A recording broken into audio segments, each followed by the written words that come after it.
My wife and I just started collecting the botanical collection made by Lego. So we really like building the Lego set.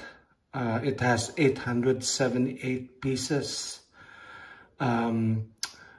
It's very detailed.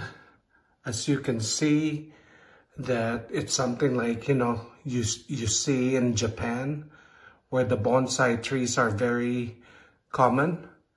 So we want a little piece of Japanese culture in our home. So this bonsai tree represents that. It is fairly easy to build.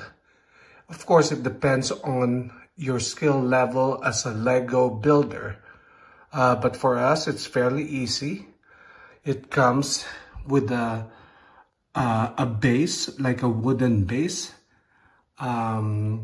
So this building set is very nice to construct.